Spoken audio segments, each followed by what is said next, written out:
Hello student, कैसे हैं आप लोग। उम्मीद करते अच्छे होंगे।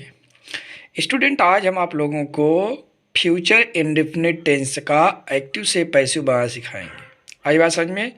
तो एकदम जादुई ट्रिक। अगर आप देखते हैं कि आपको मैंने पिछले वीडियो में किस तरह से प्रेजेंट टेंस का, पास्ट टेंस का इतने सरल तरीके से वीडियो को बना करके बताया, आपको बिल्कुल समझ में आ गया होगा। तो आप इसी तरह से फ्यूचर टेंस का भी देख लीजिए, आप ज़िंदगी में कभी नहीं भूलेंगे, ये मेरा वादा है। तो स्टूडेंट, आइए हम टाइम को पास न करते हुए सीधा हम पॉइंट पे चलते हैं, जैसे कि फ्यूचर इंडेफिनिट टेंस पर। तो फ्यूचर इंडेफिनिट टेंस की पहचान क्या है स्टूडेंट्स? आप जानते हैं विल और शैल। आई बात समझ में। तो विल और शैल में सहायक क्रिया यही होगी कि विल और शैल के साथ हम बी जोड़ देंगे फ्यूचर इंडेफिनिट टेंस में जब पैसिव वॉइस बनाएंगे। तो हेल्पिंग वर्ब विल भी या शैल भी हो जाएगी। क्लियर? तो स्टूडेंट, सबसे पहले अगर आप फॉर्मेशन जानना चाहते हैं तो सबसे पहले ऑब्जेक्ट है ये सब्जेक्ट, उसके बाद विल या शैल, उसके बाद बी, उसके बाद एम बी थर्ड, उसके बाद बाई, उसके बाद सब्जेक्ट है ये ऑब्जेक्ट। क्लियर? तो स्टूडेंट, जैसे कि एग्जाम्पल हम देखते हैं कि ही विल कंपोज पोएम्स, वह कविताओं की रचना करेगा। तो सीधी सीधी बात है कि कविताओं की रचना उसके द्वारा की जाएगी। तो डायरेक्ट हम उसका पैसिव वॉइस में पैसिव वॉइस बनाते समय उसका इंग्लिश में अनुवाद कर देंगे। तो यहाँ पर पोएम्स जो है वह ऑब्जेक्ट है, ऑब्जेक्ट को उठा करके हम सब्जेक्ट का स्थान पर रखेंगे पोएम्स विल बी। देखिए, विल बी या shall be. Will be compose का थर्ड फॉर्म कंपोज्ड, उसके बाद बाई, उसके बाद सब्जेक्ट को ऑब्जेक्ट बना लिए, ही को उठा करके यहाँ रखेंगे तो हिम, यानी ही का ऑब्जेक्टिव केस क्या होगा? Him. Clear? Example number second देखिए, Radhika will not go to school with her brother. Radhika अपने भाई के साथ विद्यालय नहीं जाएगी। In negative. तो हर ब्रदर उसका क्या है? ऑब्जेक्ट है। स्कूल तो ऑब्जेक्ट बनेगा नहीं क्योंकि ये ऑब्जेक्ट नहीं है। तो हर ब्रदर को उठा करके हमने यहाँ रखा। पजेसिव केस का केवल स्थान चेंज होता है, न कि पजेसिव केस। क्लियर? तो will not be go went gone to school with Radhika. जैसा कि मैंने आपको पहले ही बता दिया है कि कोई भी ऑब्जेक्ट अगर प्रीपोजिशन विथ के साथ रहता है तो बाई के स्थान पर विथ का ही प्रयोग होता है। Clear student? आइए हम चलते हैं एक्टिव से पैसों में इंट्रोगेटिव ए। तो will you help me today. तो इंट्रोगेटिव में हम सबसे पहले हेल्पिंग वर्ब लगाएंगे ए में, और बी में सबसे पहले क्वेश्चन वर्ड। क्लियर? तो यहाँ पर लगाएंगे विल या शैल। तो यहाँ पर अगर मी को हम सब्जेक्ट मानते हैं तो आई के साथ शैल होता है और वी के साथ तो आई ये शैल होगा। तो शैल आई बी। हेल्प का third form helped by you. Today other word है, अदर वर्ड को हमने वैसे लिख दिया। क्लियर? Question mark. अगला है who will fly kite in the sky. अगर हमने बताया आपको जब वाक्य का प्रारंभ हु शब्द से हो तो सबसे पहले हम बाय होम लिखते हैं। तो by home will kite be flown in the sky. तो यहाँ पर स्टूडेंट होगा क्वेश्चन मार्क। क्या होगा?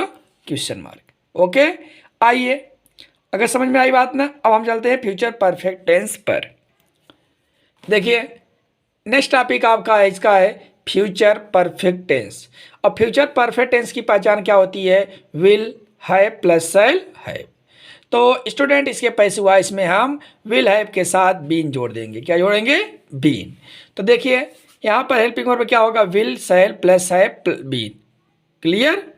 तो सबसे पहले अफर्मेटिव में देखते हैं कि अफर्मेटिव में क्या होगा। My sister will have passed high school. मेरी बहन हाई स्कूल पास कर चुकी होगी। तो यहाँ पर हाई स्कूल क्या पास कर चुकी होगी? High school. तो हाई स्कूल ऑब्जेक्ट है। तो high school will have been passed by my sister. आई बात समझ में? नेक्स्ट क्या होगा? Hawker will have not sold his things. Hawker mean से फेरी वाला, जो दरवाजे घर घर घूम कर गाँव गाँव भेजते हैं उसको हम हॉकर बोलते हैं। क्या बोलते हैं? हॉकर। तो यहाँ पर स्टूडेंट होगा हिज थिंग्स। क्या मांगता? अपनी चीज़ें बेचता है। तो यहाँ पर हिज थिंग्स होगा, his things will have be not, ऊपर नॉट है नॉट होगा, बीन सोल्ड बाई हॉकर। आई बात समझ में? इंट्रोगेटिव देखिए, इंट्रोगेटिव में will he have not return my pen, तो अगर इंट्रोगेटिव ए है तो सबसे पहले सहायक क्रिया यानी विल ही रहेगी, माई पेन बनेगा तो विल ही बनेगा ना। तो will my pen have not been return by, he का उठा करके यहाँ रखेंगे तो हिम होगा। आई बात समझ में। तो student why will mother not have done worship, माँ अभी तक पूजा क्यों नहीं कर चुकी। तो यहाँ पर माँ अभी तक पूजा क्यों नहीं कर चुकी में, तो हम सबसे पहले वाई लिखेंगे। Why will worship have not been done by mother. Clear, कोई दिक्कत। यहाँ पर बेटा क्वेश्चन मार्क लगेगा, क्या लगेगा, क्वेश्चन मार्क। आई बात समझ में। तो स्टूडेंट हम आपका टेंस कंप्लीट कर दीजिए और आपका एक पैसेवाइज बनेगा इम्परेटिव सेंटेंस का। इम्परेटिव सेंटेंस का स्टूडेंट होता है आदर्श सूचक वाक्य, हिंदी अर्थ। तो आदर्श सूचक वाक्य या इम्परेटिव सेंटेंस सबसे पहले कहते किसे हैं। In we sentence we ordered advised और रिक्वेस्ट टू अदर पर्सन, यानी जिस वाक्य में कर्ता द्वारा किया गया कार्य आदेश के माध्यम से हो, रिक्वेस्ट के माध्यम से हो या सलाह के माध्यम से हो, उसे हम आदर्श सूचक वाक्य कहते हैं। Imperative sentence is started always with main verb. Clear. तो इम्परेटिव सेंटेंस का प्रारंभ हमेशा मुख्य क्रिया से ही होता है। जैसे देखिए इसके तो दो रूल हैं, लेकिन दो रूल में हम सबसे पहले आपको एक लिख करके बता रहे हैं, एक ओरल बता देंगे। सबसे पहले हम लेट बनाएंगे। क्या बनाएंगे, let. Let object not be M B third other word.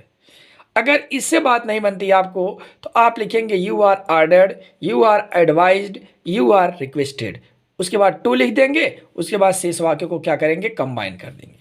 हो गया पैसिव वॉइस। अगर ऑर्डर का भाव रहे तो ऑर्डर, रिक्वेस्ट का भाव रहे तो रिक्वेस्ट और एडवाइज का भाव रहे तो एडवाइज्ड। देखिए close your eyes at once, तुरंत अपनी आंखें बंद करो। तो यहाँ पर सबसे पहले हम क्या लिखेंगे, लेट। उसके बाद ऑब्जेक्ट क्या बनेगा, योर आइज, क्या बंद करोगे, अपनी आंखें, तो योर आइज। उसके बाद नॉट है, नॉट ऊपर है नहीं, उसके बाद बी है, बी लिख दिए, उसके बाद एम बी थर्ड है क्लोज्ड, उसके बाद अदर वर्ड है एट वंस, तो हो जाएगा let your eyes be closed at once. Negative sentence में डोंट डिस्टर्ब मी टूडे, तो लेट आई, लेट के बाद ऑब्जेक्ट क्या बनेगा, मी माने ऑब्जेक्ट आई, तो यहाँ पर उसके बाद नॉट है नॉट, उसके बाद बी है बी, उसके बाद यहाँ भी थर्ड डिस्टर्ब्ड, उसके बाद today other word. Clear. Note देखिए, यदि वाक्य में सर, प्लीज, काइंडली, मैडम या अन्य कोई सम्मान सूचक शब्द आए तो उसका पैसिव वॉइस बनाते समय यू आर रिक्वेस्टेड +2 प्लस वाक्य को जोड़ देते हैं तथा इन सम्मान सूचक शब्दों को हटा देते हैं। जब सर, प्लीज, काइंडली, मैडम आएगा तो पैसिव वॉइस बनाते समय इन्हें हटा देंगे और रिक्वेस्टेड से ही करेंगे। तो यहाँ पर एक एग्जाम्पल हम दिखा देते हैं, जैसे प्लीज टीच अस, तो प्लीज को हमने हटा दिया, यहाँ पर हो जाएगा you are requested to teach us, तो हमने प्लस कर दिया ना। तो ऐसे हो जाएगा हेल्प मी, तो you are requested to help me ना। Go there, you are requested to go there. आई बात समझ में। तो वहाँ पर कुछ भी हो, अगर प्लीज़ सर, काइंडली, मैडम आए, या सर हेल्प मी, या काइंडली हेल्प मी, या मैडम गिव मी माई मार्कशीट, तो सबसे पहले यू आर रिक्वेस्टेड लिखेंगे, उसके बाद टू लिखेंगे, उसके बाद शेष वाक्य को कंबाइन कर देंगे। तो स्टूडेंट इन समान सूचक शब्दों को हटा करके उनका पैसिव वॉइस बना लेते हैं। तो स्टूडेंट आज का वीडियो आपका क्लियर हुआ, आपका एक्टिव से पैसिव बनाना खत्म। Thank you.